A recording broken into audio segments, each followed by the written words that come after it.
এই তো আর কদিন পরে কুরবানি আসতেছে। বলে ওয়াকালু কুনু হুদান আও নাসারা তাহতাদু কুল বাল মিল্লাতা ইব্রাহিম হানিফা ওয়া মা কানা মিনাল মুশরিকিন।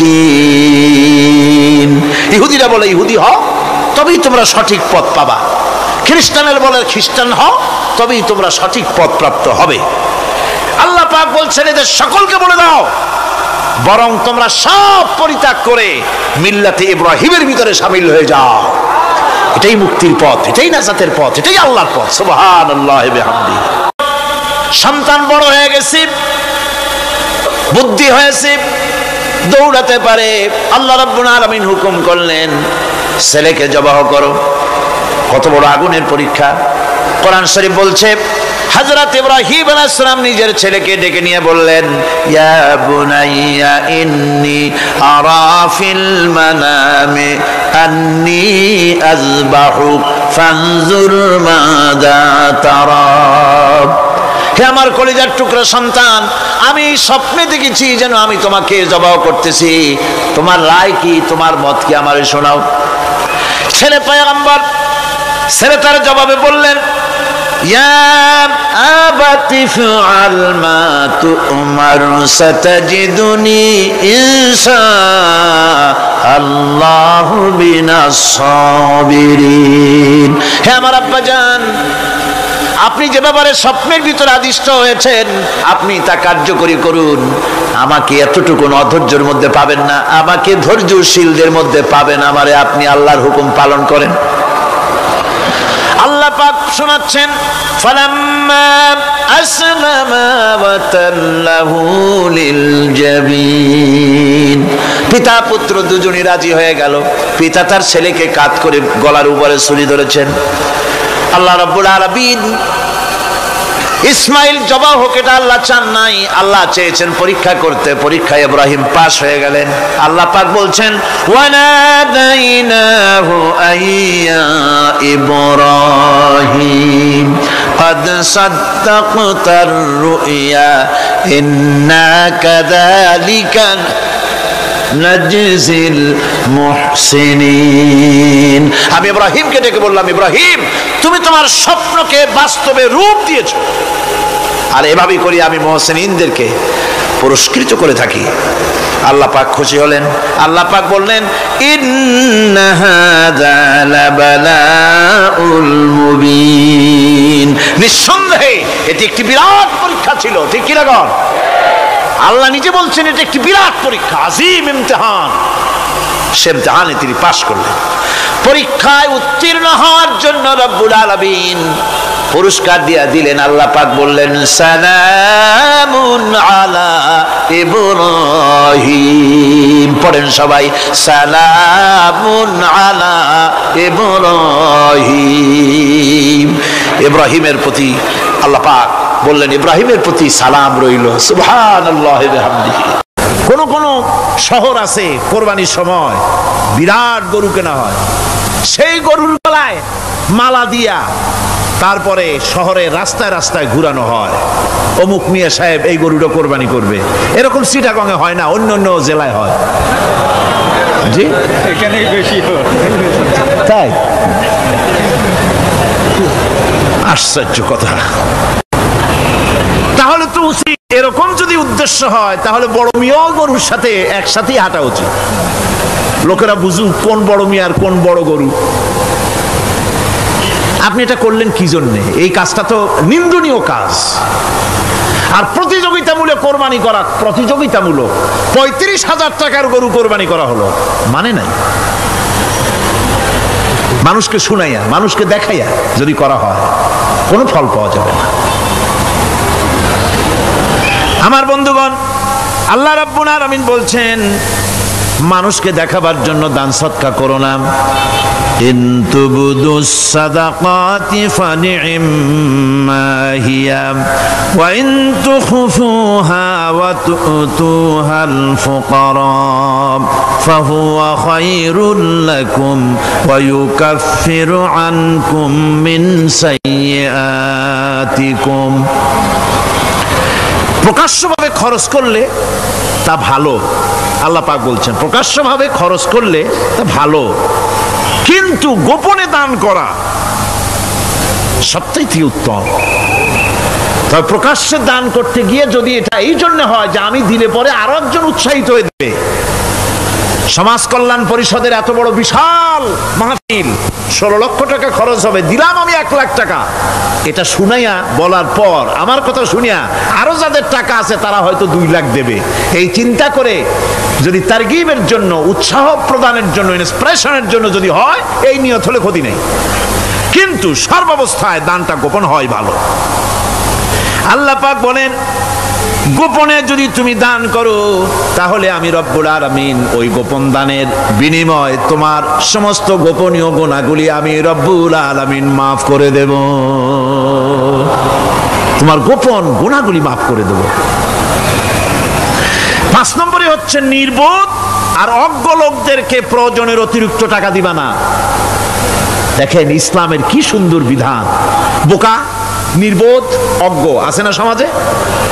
তুমি মহব্বতে, আল্লাহর মহব্বতে ওর লাগে 500 টাকা দিয়ে দিলা 5000 টাকা, এ তো সর্বনাশ করে ফেলাবে, সে তো খারাপ জায়গায় তা ব্যয় করবে। এই জন্য অজ্ঞ লোকদেরকে, নির্বোধ লোকদেরকে প্রয়োজনের অতিরিক্ত দিতে আল্লাহ নিষেধ করেছেন। তবে আল্লাহর ইচ্ছা হচ্ছে এই যে যত বড় পাপী হোক আর যত বড় খোদাদ্রোহী হোক না কেন, প্রত্যেকের খাওয়া, পড়া, শিক্ষা, চিকিৎসা গ্যারান্টি দিতে হবে। সুবহানাল্লাহ। কোন এর নাম তো আল্লাহ, এর নাম কি? আল্লাহ পাক, যার ভেতরে কোনো কার্পণ্যতা নাই। আল্লাহরে মানলেও আল্লাহ খাইতে দেন, না মানলেও দেন, সকলকেই দেন সমভাবে।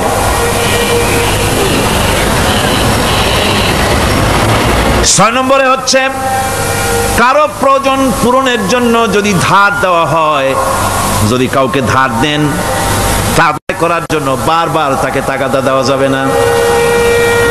একথা শুনিয়া যারা ঋণগ্রস্ত আছেন তারা আবার এই সুবিধাটা নিয়েন না। সামর্থ্য থাকতে যদি যার কাছ থেকে ধার এনেছেন তাকে যদি কষ্ট দেন, অবশ্যই আল্লাহর কাছে আসামি হতে হবে কিয়ামতের দিন, কোনো সন্দেহ নাই।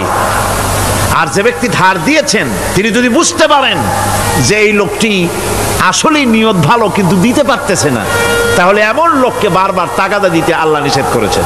তাকে শরম দিও না, তাকে সময় দাও। وَإِنْ كَانَ ذُو عُسْرَةٍ فَنَذِرَةٌ إِلَى مَيْسَرَةٍ وَأَنْ تَصَدَّقُوا خَيْرٌ لَكُمْ إِنْ كُنْتُمْ تَعْلَمُونَ। ঋণগ্রস্ত ব্যক্তির আর্থিক অবস্থা খারাপ হলে সচ্ছল হওয়া পর্যন্ত তাকে সময় দাও, আর তাকে যদি ক্ষমা করে দিতে পারো সেটা তো অনেক ভালো কথা।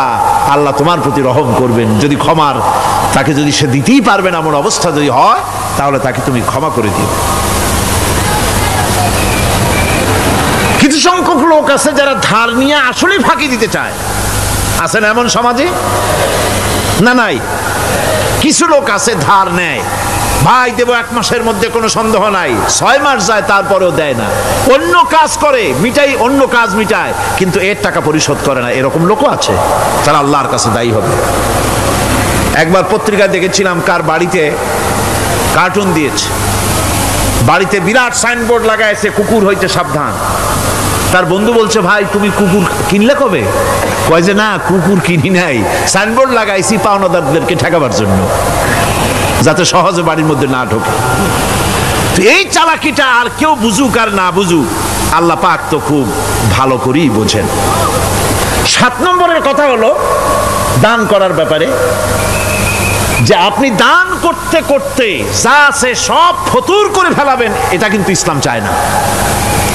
আপনার সন্তান সন্ততিকে বঞ্চিত করে, স্ত্রী পুত্রকে বঞ্চিত করে সমানে দান করবেন, ঘরে না খায়া থাকবেন, এই অবস্থা যেন না হয়। খরচ করবেন কি? আল্লাহ পাক বলছেন ويسألونك ماذا ينفقون قل العفو নবী আপনাকে প্রশ্ন করা হয় কি খরচ করব আপনি বলুন প্রয়োজনের অতিরিক্ত জিনিস যেটা আছে সেটাই আল্লাহর জন্য খরচ করে দাও তোমার প্রয়োজন যখন মিটে গেছে ব্যাংকের মধ্যে অসংখ্য টাকা জমা রাখা খালি গুনতেছে বসে বসে তা না করে অভাবগ্রস্ত মানুষদের প্রয়োজন মিটাও খরচ করার ভিতরে আর খরচ না করার ভিতরে ভারসাম্য রক্ষা করতে হবে ওয়ালা তাজআল ইয়াদাকা মাগলুলাতান ইলা উনুকিকা ওয়ালা তাবসুতহা কুল্লাল বাসত ফাতাকউদা মালুমান মাহসুরা তোমাদের দানের হাত গুটায় একেবারে গলার সাথে বেঁধে রেখো না আবার এমন বেশি ছেড়েও দিও না কারণ এর ফলে তোমাকে অনুতপ্ত হওয়া লাগতে পারে কার্পণ্যতাও না হয় আর দিতি জমের মতো দিয়ে সব ফতুরু না হয়ে যাও দুটোর মধ্যে ব্যালেন্স হতে হবে আর 8 নম্বরে কথা হচ্ছে এই যেই দানের উপযুক্ত কারা আপনি তো যাকাত দিবেন কাদের সে কথা আল্লাহ বলে দিয়েছেন আগে বলা হয়েছে না কয়টা খাতে দিবেন মাশাআল্লাহ মনে আছে আপনাদের আর এমনি সাধারণ দান সাদকা কাদেরকে দিবেন উপযুক্ত পাত্র কারা তার একটা লিস্ট আল্লাহ দিচ্ছেন وبالوالدين إحسانا وبذي القربى واليتامى والمساكين والجار ذي القربى নিজের পিতামাতা নিকট আত্মীয় ইয়াতিম মিসকিন এবং আত্মীয় প্রতিবেশী তাদেরকে দিবে আমি কিন্তু এখন যাকাতের কথা বলছি না মা বাপকে যাকাত দেওয়া যাবে না এটা হচ্ছে দান সহযোগিতা করা ইহসান করা এই ইহসান মা বাপকে প্রতিবেশী আত্মীয় যারা মিসকিন যারা এতিম যারা অনাত্মীয় প্রতিবেশী যারা চলার সাথী প্রবাসী এবং নিজের চাকর চাকরানি যা কিছু আছে এই সকলকেই এই সাহায্য করতে হবে একথা আল্লাহ বলে দিয়েছেন এবং আমরা যে আয়াত আলোচনা করতেছি সে আয়াতের ভিতরেও এই ফেরেশতা আল্লাহ পাক বলে দিয়েছেন আল্লাহর রাস্তায় যারা দান করবে তাদের সম্পর্কে আল্লাহ বলছেন এখন مثل الذين ينفقون أموالهم في سبيل الله كمثل حبة আল্লাহর রাস্তায় খরচ করা এর দৃষ্টান্ত হলো একটা দানার মতো যেই দানাটা থেকে 7টা ডাল বেরিয়ে গেল ফি কুল্লি সুমবালাতিন মিআতু হাব্বা একটা দানা থেকে 7টা ডাল বেরোলো এক একটা ডালে 100 করে দানা হলো সব মিলাইয়া 700 দানা হয়ে গেল ওয়াল্লাহু ইউদাইফু লিমান ইয়াশা ওয়াল্লাহু ওয়াসিউন আলীম আল্লাহ পাক বলেন এই পৃথিবীতে একটা দানায় 700 দানা যে আল্লাহ রাব্বুল আলামিন তোমার হাতে ধরায় দিলেন সে আল্লাহ পাকের ব্যাংকে যদি টাকা জমা রাখো আল্লাহর রাস্তায় যদি খরচ করো 700 গুণ বাড়ায়া আল্লাহ তোমার হাতে ধরাইয়া দিবেন আল্লাহু ইউদাইফু লিমান ইয়াশা আর আল্লাহ ইচ্ছে করলে এর থেকেও বেশি তোমাকে দান করবেন সুবহানাল্লাহ কোন জোরে আর এই দান করতে হবে মরার আগে কোন সময় দেবেন কোন আমার দেশে বহু মুসলমান আছে যারা বলে হুজুর আসি আপনাদের পিছনে যা বলেন আসি জীবন দিয়া দেব এরা খুব চালাক জীবন দিতে চায় মাল দিতে চায় না আল্লাহ তো আগে জীবন চায় নাই আল্লাহ আগে কি চেয়েছেন কোন আল্লাহ আগে কি চেয়েছেন আল্লাহ চেয়েছেন মাল ওয়া তুজাহিদুনা ফি সাবিলিল্লাহি বিআমওয়ালিকুম ওয়া আনফুসিকুম আল্লাহ পাক বলেন জিহাদ করো আমার রাস্তায় মাল দিয়ে আর জান দিয়ে মাল দাও আগে মাল না দিয়া যদি আগে মরে যাও মালটা তো থেকেই গেল সুতরাং মাল আগে আমার রাস্তায় দাও দেবা কখন মরার আগে দাও ওয়া আনফিকু মিম্মা রাযাকনাকুম মিন قبل أن يأتي أحدكم الموت আমার রাস্তায় খরচ করো মৃত্যু আসার আগে فيقول رب لولا أخرتني إلى أجل قريب যদি মরার আগে না দাও, মৃত্যুর সময়, মৃত্যু যখন এসে গেল সেই সময় যদি বলো, অনুশোচনা যদি করো, আহারে যদি আমি সময় পাইতাম, একটুখানি যদি সময় দিতে আল্লাহ, একটু সময় আমারে যদি দাও, ফাসাদ্দাকা ওয়া আকুম মিনাস সলিহিন, দান সদকা করব, সব আল্লাহর রাস্তায় দিয়ে দেব, আর আমি সালেহ বান্দাদের মধ্যে শামিল হয়ে যাব। আল্লাহ একটু সময় আমারে দাও। আল্লাহ পাক বলছেন ওয়ালা ইউআখিরাল্লাহু নাফসান ইযা জাআ আজালুহা আল্লাহু খাবীরুম বিমা তা'মালুন। মৃত্যুর নির্ধারিত সময় আসলে এক সেকেন্ড আগে পাশে করা হবে না। সুতরাং মৃত্যুর আগে খরচ করো। আপনি মনে করবেন যে আপনি মরে গেলে পরে আপনার ছেলে মেয়ে আপনার জন্য করবে, খরচ করবে। হ্যাঁ করবে ঠিক, মরার পরে কুলখানির পরে 40, তারপরে শেষ, এরপর আর করবে। আপনার ছেলে মেয়ে আপনার জন্য করবে তার প্রমাণ তো আপনি নিজে। আপনার মা বাবার জন্য কি করছেন? আপনার মা বাবার জন্য যদি আপনি কিছু না করে থাকেন, আপনার ছেলে মেয়ে আপনার জন্য করবে না। সুতরাং নিজের কাজ নিজে করেন। আপনার পিঠ যদি চুলকায়, আর নাতিরে যদি বলেন নাতি পিঠটা চুলকায় দাও, সে যে জায়গা চুলকাবে আপনি করবেন উত্তর দিকে, সে উত্তর দিকে, দক্ষিণ দিকে, উপরে, নিচে, পিঠে, পাছার কাছে, যে জায়গায় আঙ্গুল দেবে আপনি করবেন ওখানে না, আবার আরেকটু উপরে দাও, আরেকটু পাশে দাও, জায়গা মতো পড়বেই না। আর কষ্ট করে নিজের হাতটা যদি পৌঁছাইতে পারেন জায়গা মতো পড়ে, একবার চুলকানি মারলেই চুলকানি শেষ, ঠিক কিনা? সুতরাং আপনি অন্যের উপরে ভরসা না করে নিজের খরচ নিজেই করে যান, নিজের কাজ নিজে করে যান, আল্লাহর রাস্তায় খরচ করে যান, বেশি পরিমাণে খরচ করেন। যত খরচ করবেন আল্লাহ রাব্বুল আলামিন রাজি হয়ে যাবে। কোন সুবহানাল্লাহ। যাকাত কোথায় কোথায় ব্যয় করবেন, কারে কারে দিবেন? আল্লাহ রাব্বুল আলামিন বলেন ইন্নামাস সাদাকাতু লিল ফুকারাই ওয়াল মাসাকিন ওয়াল আমিলিনা আলাইহা ওয়াল মুআল্লাফাতি কুলুবুহুম ওয়া ফির রিকাব ওয়াল গারিমিনা ওয়া ফি সাবিলিল্লাহি ওয়া ইবনিস সাবিল ফরিদাতাম মিনাল্লাহ ওয়াল্লাহু আলিমুন হাকীম। সূরা তাওবার মধ্যে আল্লাহ পাক যাকাত কোথায় কোথায় দিবেন খাতগুলি আল্লাহ বলে দিচ্ছেন। কোন আলহামদুলিল্লাহ। যেখানে সেখানে যাকাত দেওয়া যাবে না। যাকাতের জন্য খাত হচ্ছে 8টা। যাকাতের জন্য খাত কয়টা? 8টা। 8টি খাতে আপনার যাকাতের টাকা আপনি ব্যবহার করবেন, ব্যয় করবেন। প্রথম দিবেন ফকিরদেরকে। প্রথম দিবেন কাদেরকে? ফকির। ফকির কারা? ফকির হচ্ছে নিজের জীবন জীবিকায় অন্যের মুখাপেক্ষী।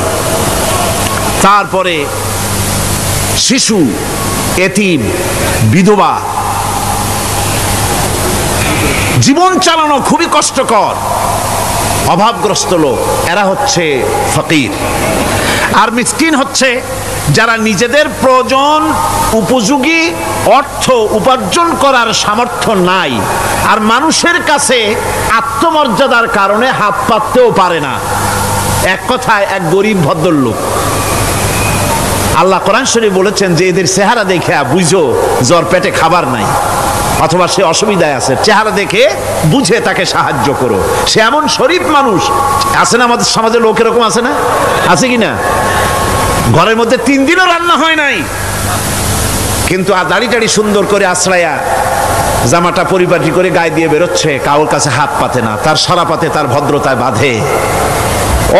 ওনার সরাপথে বেঁধেছে, উনি চাবেন না কারো কাছে, কিন্তু উনাকে যিনি সৃষ্টি করেছেন সে আল্লাহ রাব্বুল আলামিন শোনায় দিচ্ছেন, বান্দারা আমার ওই গরিব ভদ্রলোককে খাবার দাও। ওরা হচ্ছে মিসকিন। এরপরে আমিলিন, তিন নম্বরে আমিলিন, অর্থাৎ যারা যাকাত সরকারিভাবে যাকাত যারা আদায় করে সেই আদায়কারীদেরকে এই যাকাতের টাকা দিয়ে তাদের সম্মানী দিতে বলা হয়েছে। ইসলামী গভর্নমেন্ট আসলে যাকাত তো আর আপনার খুশি মতো থাকবে না, যাকাত দিতে আপনি বাধ্য হবেন। যাকাত দিতে আপনি বাধ্য হবেন। যাকাত আদায় করবে গভর্নমেন্ট। কে আদায় করবে? গভর্নমেন্ট আদায় করবে, আর গভর্নমেন্ট ডিস্ট্রিবিউট করবে। ওয়াল মুআল্লাফাতিল কুলুব, মনতুষ্টির জন্য, যাদের মন জয় করতে হবে এই ধরনের লোকদেরকে। ওয়ার রিকাব, আর গলদেশের মুক্তিদানের জন্য। ওয়াল গারিমিন, আর ঋণগ্রস্ত ব্যক্তি, তাও আবার এমন পর্যায়ের যে ঋণ পরিশোধ করতে গেলে যদি তার এমন অবস্থা হয় যে তার কাছে যাকাত দেওয়ার মতো টাকা থাকে না, এরকমের অবস্থা যদি হয় তাহলে যাকাতের টাকা দিয়ে তার ঋণ পরিশোধ করে দেওয়া যেতে পারে। ফি সাবিলিল্লাহ, এরপরে হচ্ছে জিহাদের রাস্তায়। জিহাদের রাস্তা মানে জিহাদ যখন শুরু হবে সেই জিহাদের ময়দানে আপনি বন্দুক রাইফেল কিনে দেওয়ার সাহায্য করবেন সেটা নয়, কিন্তু শুধু এটাকে বোঝানো হয় নাই। ফি সাবিলিল্লাহ বলতে বোঝানো হয়েছে আল্লাহর রাস্তায় সংগ্রামরত সব ব্যাপারে আপনি সাহায্য করবেন, ইসলামী আন্দোলনের জন্য করবেন। যারা ইসলামের জন্য বইপত্র লেখে তাদের জন্য করবেন, যদি পয়সায় কুলাতে না পারে সেখানে সাহায্য করবেন। ইসলামী আন্দোলনকে বিজয় করার জন্য সাহায্য করবেন। এক কথায় আল্লাহর রাস্তা বলতে যা বুঝায় এগুলিকে দিবেন। ইবনে সাবিল, এরপরে পথিক মুসাফির। পথিক মুসাফির সে যদি বাড়িতে ধনী থাকে, ঢাকায় ধনী, কিন্তু চট্টগ্রামে এসে সর্বহারা হয়ে গেছে, টাকা পয়সা সব লুটপাট হয়ে গেছে, এখন বাড়ি ফেরার উপায় নাই, যাকাতের টাকা দিয়ে তাকে সাহায্য করা যেতে পারে। এই 8টি খাতে এভাবে যাকাত দেওয়ার জন্য আল্লাহ খাত সৃষ্টি করেছেন। কয়টা খাত হলো? 8টা খাত। টাকায় টাকা টানে, একজনে শুনছিল টাকায় টাকা টানে, সে মনে করলো কেমনে টাকায় টাকা টানে। তারপরে সে এক ব্যাংকের সামনে গিয়ে অনেক টাকার মধ্যে নিজের একটা টাকা ছুঁড়ে মেরেছে। ঘন্টা 2 দাঁড়ায় আছে, দেখে যে তার টাকা আসে না। তখন ব্যাংকের দারোয়ান এসে পিছন থেকে গলাটা ঠেসে ধরছে, বেটা তুমি চোর নাকি, না হাইজাকার, না মাস্তান, না সাদাবাজ? কয় যে না, আমি এর কোনোটাই না। তাহলে এই পজিশন নিয়ে দেখতেছো কি? কয় যে আমি শুনছিলাম টাকায় টাকা টানে, সেজন্য আমার পকেটে একটা টাকা ছিল, ওই যে কেশিয়ার টাকাগুলি গুনতেছে ওইখানে মারলাম, দেখেনি টাকা, আমার টাকায় কিছু টাকা টাইনে আনে। এতক্ষণ দাঁড়ানো, আমার টাকা তো টানলই না, আমার যে একটা টাকা তাও আসে না। দারোয়ান বলছে, বেটা তুমি ঠিকই শুনেছো, টাকায় টাকা ঠিকই টানে, ওই অনেকগুলা টাকা তোমার একটা টাকারে এমন ভাবে টাইনিয়া ধরছে, বাইরে আবার উপায় নাই। সুদভিত্তিক অর্থ ব্যবস্থায় গরিবরা এভাবে শোষিত হয়। শোষিত হয় কারা? গরিবরা। সিনেমা কারা বানায়? ধনীরা। শোষিত হয় কারা? গরিবরা। লক্ষ্য করেন, তাকান, আল্লাহর কথা কত বাস্তব। ধনীরা সিনেমা বানায়, শোষিত হচ্ছে গরিবেরা। রিক্সা চালায়ছে, ঠেলা গাড়ি চালায়ছে, মাথার ঘাম পায়ে ফেলেছে, পরিশ্রান্ত হয়েছে, বিকাল বেলায় সেই টাকা নিয়ে যাচ্ছে বাজার করতে। সিনেমা হলের সামনে যায় দেখে সর্বনাশ, যুবক একটা যুবতীর জড়ায় ধরছে 2 হাত দিয়া, নিচে লেখা কি যে প্রেম আর কত যে জ্বালা। বেচারা গরিব মানুষ মাথা গরম হয়ে গেছে এটা দেখিয়া, যে বাইরে যদি এত জ্বালা, ভিতরে না জানি কত মজা। যে টাকা দিয়ে চাউল কিনতো সেই টাকা দিয়া টিকিট কিনে সিনেমায় ঢুকলো। এর মাথা ঘামানো পয়সাগুলি পাইলো কে? বড় লোকই পেল। বড় লোকেরা ব্যাংকে টাকা রাখে, গরিব মানুষেরা ব্যাংক থেকে টাকা লোন নেয়। কৃষি লোন নিল, গরু কিনলো, বীজ কিনলো, সার কিনলো। আকাশ থেকে বৃষ্টি হলো না, অনাবৃষ্টি, অতিবৃষ্টি, খরার কারণে ফসল হলো না। ব্যাংক কি তার লোন মাফ করবে? তার সুদ মাফ করবে? শেষ পর্যন্ত গরুটা বেচা, মায়ের হাতের, বউ হাতের শেষ চুড়ি গাছা বিক্রি করে লোন পরিশোধ করলো। বড় লোকের টাকা ওখানে ছিল, ওই টাকায় আরো টাকা গিয়ে জমলো, আর গরিব ফতুর হয়ে গেল। এই জন্য আল্লাহ পাক বলেছেন সুদ হচ্ছে ওয়াহাল্লাল্লাহুল বায়া ওয়া হাররামা রিবা। আল্লাহ পাক ব্যবসাকে করেছে হালাল, সুদকে করেছেন হারাম। এই সুদের মধ্যে 70টি গুনাহ, তার ছোট্ট গুনাহ হলো নিজের মায়ের সাথে জিনা করা। জোরে কর নাউজুবিল্লাহ। মায়ের সাথে জিনা করার চাইতেও নিকৃষ্ট, এটা হলো ছোট গুনাহ। টের পাইছেন? এটাই হলো ছোট গুনাহ। তাহলে বড় গুনাহ কি? বড় গুনাহ হচ্ছে আল্লাহ আর তার রাসূলের সাথে যুদ্ধ করা। নাউজুবিল্লাহ পড়ে।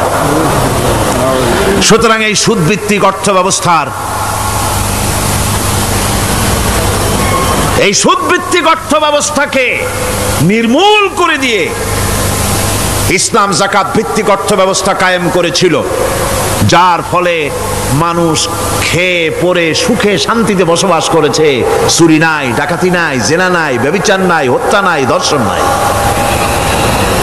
এমন এক সময় এসেছিল কোরআনে কারিমের বরকতে, যাকাত ভিত্তিক অর্থনীতির বরকতে এমন এক সময় এসেছিল ময়দানে ঢোল পিটানো হতো বাজারে বাজারে, যাকাত কে নেবে, যাকাত কে নেবে, যাকাত কে নেবে। একজন মানুষও খুঁজে পাওয়া যায় নাই যে বলবে যাকাত আমার দরকার। গল্প করলাম? এটা কি গল্প? এটা বাস্তব। হযরতে ওমর বিন আব্দুল আজিজ রাহমাতুল্লাহ আলাইহির জামানায় সদকার টাকা নিয়ে 3টি দিন একজন ঘুরেছেন গ্রামে গ্রামে, ময়দানে ময়দানে। একটা গরিব খুঁজতেছেন সদকার টাকা দেবে, গরিব খুঁজে পাওয়া যায় না। ক্লান্ত শ্রান্ত হয়ে মরুদ্যানের ভিতরে আরাম করতেছেন, এমন সেখানে আরেকটা লোক আসছে, ধুলা মলিন বড় একটা বস্কা তার সাথে। এই লোকটি তার কাছে গিয়ে বলছে, ভাই আল্লাহ আপনারে আমারে মিলাই দিছে, 3 দিন পর্যন্ত ঘুরেছি কিছু সদকার টাকা নিয়ে, এত বড় দেশের এত জায়গা ঘুরলাম, একটা গরিব পাই নাই যে তারে দেব, আল্লাহ আপনারে মিলাই দিছে, নেন এই টাকাগুলা। কয় যে তোমার মাথা খারাপ না স্ক্রু ঢিলা? তুমি কি মনে করছো আমার এই বস্কার মধ্যে ছেঁড়া খাতা? তোমার টোপলায় যে টাকা আছে আমার বস্তায় তার থেকে অনেক বেশি টাকা আছে। তুমি ঘুরতেছো 3 দিন, আমি ঘুরতেছি সপ্তাহকাল, একটা ভিক্ষুক পাই নাই। এটা কিসের বরকতে? ইসলামী অর্থনীতির বরকতে। যখন কিসের বরকতে? কপাল পোড়া জাতি, কপাল পোড়া জাতি। সেই বরকতপূর্ণ সমাজ ব্যবস্থার দিকে না গিয়ে কোন নেতা কোন নেত্রী কি কইল সেদিকে দৌড়ায়, সেদিকেই দৌড়ায় পাগলের মতো। হেমিলেনের বংশীবাদক বাঁশি বাজায় চললো, আর ইঁদুর বাদর সব পিছনে ছুটলো। এর কোনো মানে হয় না। কোরআনে কারিমের 3টি আয়াতে যাকাতের কথা এভাবে বলা হয়েছে, ইয়া আইয়ুহাল্লাযীনা আমানু আনফিকু মিন তাইয়্যিবাতি মা কাসাবতুম ওয়া মিম্মা আখরাজনা লাকুম মিনাল আরদ। হে ইমানদার লোকেরা, তোমরা যেসব পবিত্র অর্থ সম্পদ উপার্জন করো সেগুলি, এবং আমি জমিন থেকে তোমাদের যে ফসল দান করি, ফসল উৎপাদন করে দেই, তার থেকে তোমরা আল্লাহর পথে খরচ করো। এগুলো 1 নম্বর আয়াত। 2 নম্বর, প্রথম আয়াত বলা হয়েছে সূরা বাকারায়, আর সূরা আনআমে বলা হচ্ছে কুলু মিন সামারিহি ইযা আসমারা ওয়া আতু হাক্কাহু ইয়াওমা হাসাদিহি। তার উৎপাদিত ফল ফসল তোমরা খাও, আর ফসলের একটি অংশ ফসল কাটার দিনেই আল্লাহর হকটা, আল্লাহর অধিকারটা আদায় করে দাও। যেদিন তোমরা ফসল কাটবে সেদিনই এই অধিকারটা আদায় করে দাও। এই যে একটা ফরজ, এই ফরজটা মুসলমানেরা বেমালুম ভুলে গিয়েছে। ফসলের যাকাত তারা দেয় না। ফসলের যাকাতকে বলা হয় ওশর। কি বলা হয়? ওশর। এই ওশর এখন যদি আপনি গ্রামে গিয়া কোনো শিক্ষিত লোককে যদি জিজ্ঞেস করেন, ভাই ওশর কি চেনো? সে বলবে, ভাই ওশর এটা কি জাতীয় প্রাণী, সারপোকা না তেলাপোকা না আরশোলা, আমি তো এই নামটাম তেমন শুনি টুনি নাই, বুঝবি না ওশরটা কি জিনিস। অথচ নামাজ রোজার মতোই ফরজ ওসর আদায় করা। কবে আদায় করবেন? যেদিন আপনি ফসল কাটবেন সেই দিনই ওসর আদায় করে দিবেন। পরিমাণটা কি হবে? পরিমাণ হবে আকাশের বৃষ্টির পানি দিয়ে, আকাশের বৃষ্টির পানি দিয়া যদি ফসল হয় তাহলে দিবেন 10 ভাগের 1 ভাগ। 10 মণ যদি ধান হয়, গম হয়, ডাল হয়, 1 মণ আল্লাহর অধিকার আদায় করে দিবেন। অধিকারটা কার? আল্লাহ কি করবে দিয়া? আল্লাহর অধিকার মানে গরিবের অধিকার, গরিবের হক। এই অধিকারটা আদায় করে দাও। 10 মণ হলে কয় মণ? কি হলে? যদি আকাশের বৃষ্টির পানিতে হয়। আর যদি আপনার সেচের মাধ্যমে হয়, সেচ পরিকল্পনার মাধ্যমে পয়সা খরচ করে পেট্রোল ডিজেল লাগায়া ইঞ্জিন চালাইয়া পানি উঠাইয়া কষ্ট করে ফসল ফলাইছেন, তাহলে আল্লাহ পাক বলছেন 10 মণে 1 মণ দেওয়া লাগবে না, তোমার খরচ হইছে বেশি। বান্দারে, তোমার উপরে আল্লাহ পাক জুলুম করবেন না, এবার 20 মণ হলে তার থেকে 1 মণ দিও।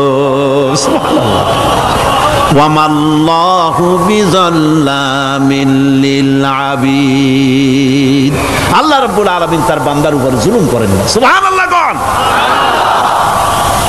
এইভাবে করে ওসরের যাকাতটা তোমরা ঠিকমতো আদায় করে দিও। ওসরটা দিও, ফসলের ওসর দিও আর টাকার যাকাত দিয়ে দিও। যারা এটা দিবে না তাদের সম্পর্কে আল্লাহ পাক সূরা তওবার ভিতরে বলেছেন, ওয়াল্লাযীনা ইয়াকনিজুনায যাহাবা ওয়াল ফিদ্দাতা ওয়া লা ইউনফিকুনাহা ফি সাবিলিল্লাহি ফাবাশশিরহুম বিআযাবিন আলীম। যারা নাকি স্বর্ণ এবং রৌপ্যকে সঞ্চয় করে, জমা করে, ওয়ালা ইউনফিকুনাহা ফি সাবিলিল্লাহ, আর আল্লাহর রাস্তায় তা খরচ করে না, ফাবাশশিরহুম বিআযাবিন আলীম, তাদেরকে কঠিন পীড়াদায়ক শাস্তির সুসংবাদ দাও। পীড়াদায়ক শাস্তির কি দাও? শাস্তির কি সুসংবাদ হয় নাকি? হত উচিত ছিল শাস্তির দুঃসংবাদ শোনাও না, আল্লাহ বলছেন সুসংবাদ শোনাও। এটার দৃষ্টান্তটা আমার ভাষায় আমি মানুষকে এভাবে বুঝাই। ছেলে খুব দুষ্ট, দুষ্টামির ঠেলায় অস্থির, তার মা মোটেই সামলাতে পারছে না। তখন মা বলে, বেটা আমার কথা তো শুনলি না, তোর বাবা আসুক, তারপরে আমি তারে নালিশ করব। এমন পিট্টি দেবে, মজা টের পাবি তখন। পিট্টি দিলে কি মজা লাগে নাকি? তার মানে শাস্তির তীব্রতা বুঝাবার জন্য বলা হচ্ছে, মজাটা টের পাবা। আল্লাহ রাব্বুল আলামিন বলছেন, কঠিন পীড়াদায়ক শাস্তির সুসংবাদ ওদের দাও, সোনা রূপা যারা জমা করে রাখে, যাকাত দেয় না, আল্লাহর রাস্তায় খরচ করে না। সোনা এখন পুরুষেরাও ব্যবহার করা আরম্ভ করছে। অবশ্য চিটাগংয়ে এমন কাম শুরু হয় নাই। ছাত্র, শিক্ষক, অফিসার গলায় একটা সোনার চেন, শীতের দিনেও সামনের বোতাম খুলে রাখে যাতে চেনটা সকলে দেখে। মিয়া সাহেব, এটা সোনার চেন না, জাহান্নামের আগুনের শিকল পড়েছো। পুরুষের জন্য এক রত্তি সোনাও হারাম। তোমার শরীরের সৌন্দর্য বাড়াবার জন্য স্বর্ণ ব্যবহার করতে পারবে না। স্বর্ণ রৌপ্য জমা করলো আর আল্লাহর রাস্তায় খরচ করলো না। রব্বুল আলামিন বলেন, ইয়াউমা ইউহমা আলাইহা ফি নারি জাহান্নামা ফাতুকওয়া বিহা জিবাহুহুম ওয়া জুনুবুহুম ওয়া যুহুরুহুম। একদিন আসবে এমন যেদিন এই সঞ্চিত ধনরাশি, সোনা দানাগুলি জাহান্নামের আগুন দিয়ে জ্বালানো হবে। আর জাহান্নামের আগুন দিয়ে জ্বালায়া এইগুলি দিয়ে তার পিঠের উপরে আর পাঁজরে সিল মারা হবে জাহান্নামের আগুন দিয়া। বলা হবে, হাদা মা কানাজতুম লিআনফুসিকুম ফাযুকু মা কুনতুম তাকনিজুন। মজা চাখো, স্বাদ গ্রহণ করো এ হলো তোমার সেই সঞ্চিত সম্পদ, সঞ্চিত ধনরাশি যা তুমি জমা করেছো আর আল্লাহর রাস্তায় খরচ করনি, এখন এর শাস্তি গ্রহণ করো। সুতরাং সঞ্চয় করা, মাল জমা করা এক শ্রেণীর লোক আছে। আল্লাহ পাক বলছেন আল্লাযী জামা মালান ওয়া আদ্দাদা, মাল জমা করে আর মোছে তেল মাখে। টেলিফোন করে, হ্যালো সোনালী ব্যাংকের ম্যানেজার সাহেব নাকি? বলে হ্যাঁ, দেখুন তো আমার ব্যালেন্সটা কত। উনি বললেন, বল্টু সাহেব আপনার ব্যালেন্স হচ্ছে 50,77,372 টাকা 79 পয়সা। তখন মোজ ঘষে, আতর লাগায়, তেল মাখে আর মনে মনে আনন্দ হয়, আরো কিছু জমা করতে পারলেই তো কোটির কোটায় পৌঁছে যাব। আল্লাযী জামা মালান ওয়া আদ্দাদা, মাল জমা করে আর গুনতে থাকে, আল্লাহর রাস্তায় খরচ করে না। আল্লাহ রাব্বুল আলামিন বলছেন খুয মিন আমওয়ালিহিম সাদাকাতান তুতাহহিরুহুম ওয়া তুযাক্কিহিম বিহা, তাদের অর্থ সম্পদ থেকে যাকাত উসুল করে তাদেরকে পবিত্র করে দাও। যাকাত আদায় করার মানেই হলো তার সম্পদগুলি পাক হয়ে গেল। কোন আলহামদুলিল্লাহ, সম্পদ পাক হয়ে গেল, পবিত্র হয়ে গেল। আর যেই সম্পদের যাকাত দেওয়া হয় না, আল্লাহর রাস্তায় খরচ করা হয় না, তা সম্পূর্ণরূপে অপবিত্র, নাপাক। কি পরিমাণ সম্পদের নিসাবটা কেমন হবে? নিসাব হবে 52.5 তোলা রৌপ্য যদি আপনার কাছে থাকে, আপনি বাজার দর হিসাবে যাকাত দিবেন। স্বর্ণ 7.5 তোলা পর্যন্ত যদি হয়ে যায়, তাহলে অবশ্যই বাজার দর হিসাবে প্রতি বছর তার যাকাত দিবেন। ছাগল যদি 40টা থাকে, যাকাত দিবেন। গরু যদি 30টা থাকে, তাহলে যাকাত দিবেন। যাকাতের মাসলাটা খুবই কঠিন, যেখানে সেখানে গিয়ে জিজ্ঞেস করে এর জবাব পাওয়া সুকঠিন হয়ে যাবে। এই জন্য মাল পবিত্র করার জন্য, জাহান্নামের কঠিন শাস্তি থেকে বাঁচার জন্য আমি আপনাদেরকে উপদেশ দেব, সাজেশন করব, পরামর্শ দেব একটা বই পড়ার জন্য। বইটা লেখক হচ্ছেন আল্লামা ইউসুফ আল কারজাবী। বর্তমান আসরে, এই বর্তমান বিশ্বের একজন সাহসী মুফাক্কির ইসলাম, কাতার ইউনিভার্সিটির শরিয়া ফ্যাকাল্টির ডিন। তার লেখা ফিকহুজ যাকাত, বিশাল এই আরবি গ্রন্থের অনুবাদ করেছেন অনুবাদ রাজ্যের রাজা, এদেশে ইসলামী আন্দোলনের, এই ভূখণ্ডের পুরোধা ইসলামী আন্দোলনের বর্তমান সব নেতাদের ওস্তাদ আল্লামা হযরত মাওলানা আব্দুর রহিম সাহেব রাহিমাহুল্লাহ, আল্লাহ তাকে জান্নাতুল ফেরদাউসের মেহমান বানায় নিক, জোরে কোন আমিন।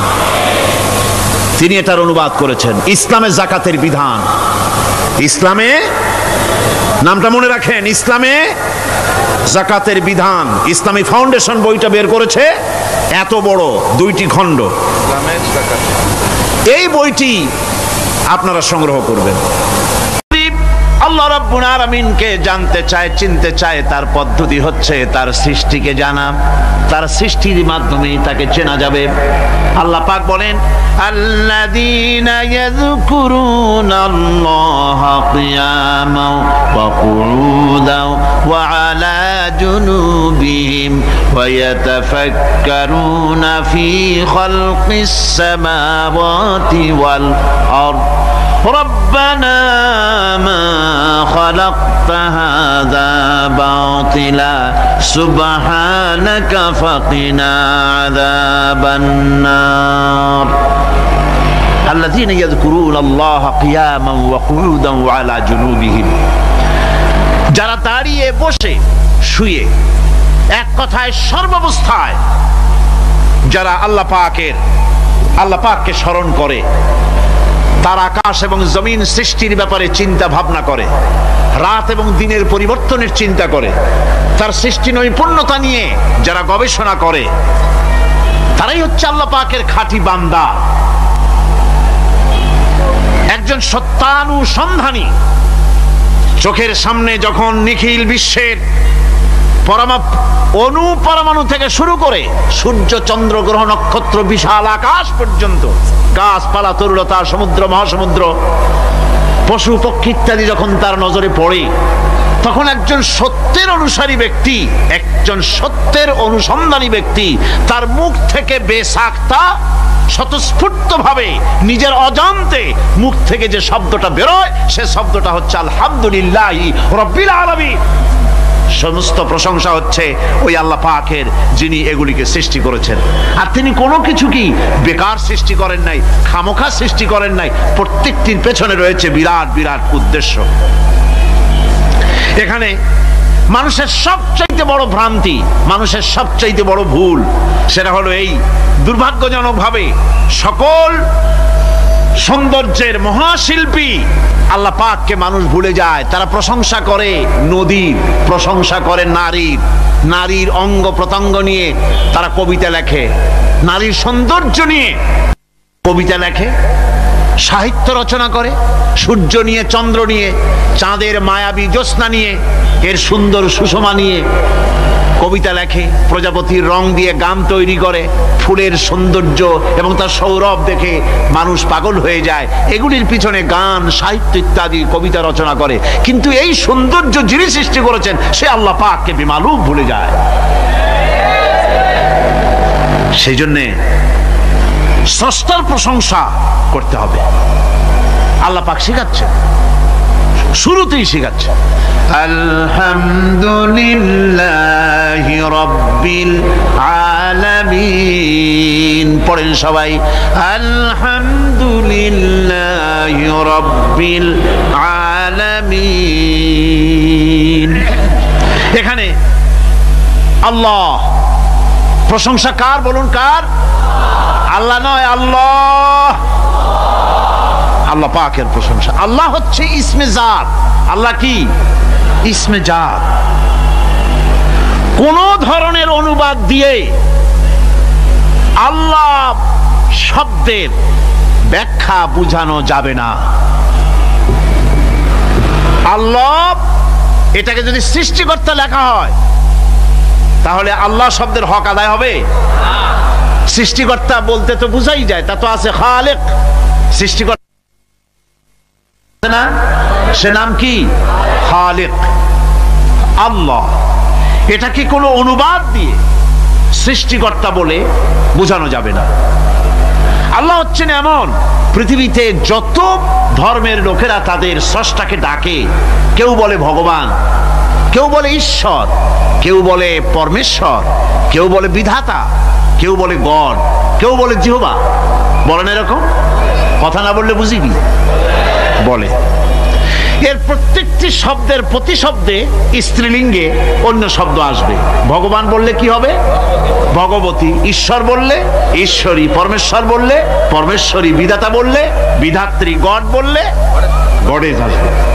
এখন গড আরো বেকায়দা। গডটারে যদি উল্টায় দেন এমন সর্বনাশ হবে যা বলার মতো না। আর এই শব্দ দিয়েও বোঝার উপায় নাই যে তারা কি বলতে চায়। শব্দকে খণ্ডিত যদি করা হয় তাও বোঝা যাবে না যে কি বলতে চায়। অথচ আল্লাহ পাক হচ্ছেন, আল্লাহ পাকের নাম হচ্ছে এমন একটি নাম, আমাকে যদি কেউ বলে যে অন্য কোনো ব্যাখ্যা চাই না, আল্লাহ দিয়ে আল্লাহরে বুঝায় দেন, তো আল্লাহ দিয়ে আল্লাহরে বুঝানো যাবে। এরকম কোরআনে কারিমের মধ্যে আল্লাহ আয়াতে কারিমা সেট করে রেখেছেন। সুবহানাল্লাহ। যদি আপনারা বলেন আমাকে যে আল্লাহ দিয়ে আল্লাহর পরিচয় করায় দেন, তো আমি বলবো আল্লাহ রাব্বুল আলামিন কোরআনে কারিমের মধ্যে বলেছেন আল্লাহু লা ইলাহা ইল্লা হুয়াল হাইয়ুল কাইয়্যুম। কোন সূরায় আছে? কোন আয়াতে? আয়াতুল কুরসি।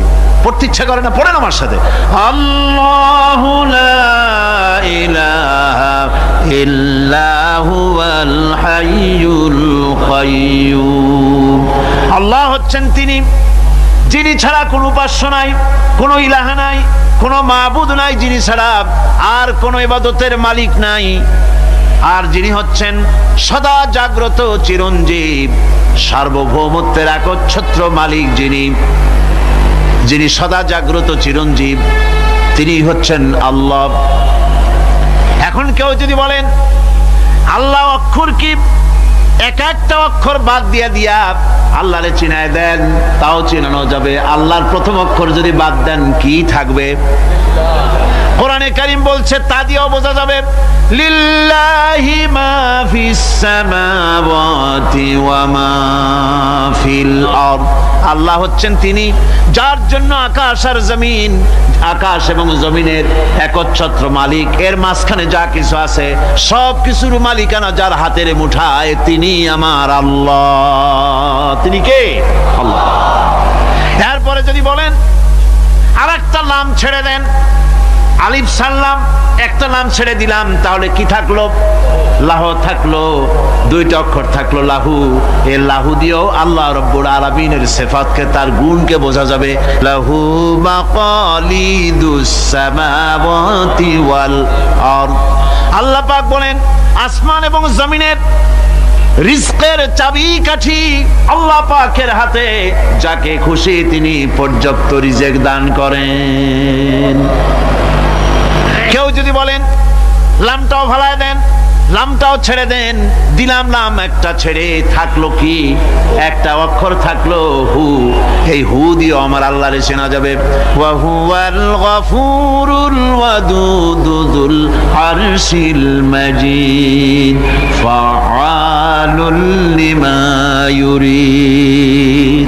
আমার আল্লাহ হচ্ছেন তিনি যিনি ক্ষমাশীল, যিনি দয়াবান, যিনি বান্দাকে মহব্বত করেন, যিনি হচ্ছেন আরশে আজিমের মালিক। যা তিনি হচ্ছেন সেই মহান সত্তা যিনি যা খুশি তাই করতে পারেন। সুতরাং আল্লাহ হচ্ছেন এমন এক লফজ, এমন এক নাম, এমন এক ইসমে জাত যার কোনো বিকল্প নাই, যা অনুবাদ করে আল্লাহকে স্রষ্টা বললে এটা সারবে না, সৃষ্টিকর্তা বললে সারবে না। আল্লাহ পাকের নামের বিরাট বিশাল ব্যাপক অর্থ রয়েছে। সুতরাং আল্লাহকে আল্লাহই বলতে হবে। আল্লাহকে কি বলতে হবে? আল্লাহ আল্লাহ আল্লাহ। কত মজাই নামে, সুবহানাল্লাহ বিহামদি, কত মজাই নামে। দেখেন আল্লাহ রাব্বুল আলামিন এমন রব। বাংলাদেশের কুকুর আর আমেরিকা ইউরোপের প্রধান দেশের কুকুর একরকম নয়। আমাদের দেশের পশু ইউরোপ আমেরিকা শীত প্রধান দেশের পশু একরকম নয়। তার কারণ হলো আমাদের দেশে শীত কম, নাতিশীতোষ্ণ অঞ্চলের মধ্যে খানিকটা পড়ে যায়। এখানে পশুদের গায়ে কম পশম থাকলে কোনো অসুবিধা নাই। ভেড়া, ঘোড়া, কুকুর, বন্য প্রাণীকে কেউ তো কম্বল দেয় না, ল্যাপ দেয় না, রাজাই দেয় না, খাতা দেয় না, চাদর দেয় না। আল্লাহ রাব্বুল আলামিন তিনি এমন রব, শীত প্রধান দেশের পশুদের গায়ে পশম দিয়া চিরস্থায়ী কম্বল জড়ায় দিয়েছেন। এর নাম হচ্ছে রব। প্রতিপালনের পদ্ধতি কি সুন্দর করে তিনি প্রতিপালন করছেন, কি সুন্দর করে তিনি পশু পক্ষীগুলিকে তাদের আহার জোগাড় করছেন, প্রতিপালন করছে। তিনি রব, মানুষকে সৃষ্টি করেছেন, আমাদেরকে সৃষ্টি করেছেন, সব চাইছেন। সুবহানাল্লাহ বিহামদি, সকল প্রয়োজন মিটিয়েছেন, একটা জিনিস বাদ রাখেন না। আমাদের মুখে দাঁতের দরকার ছিল, মায়ের পেট থেকে দাঁত নিয়ে আসিনি। মায়ের পেট থেকে আসার পরে আমাদের খাবারের দরকার ছিল।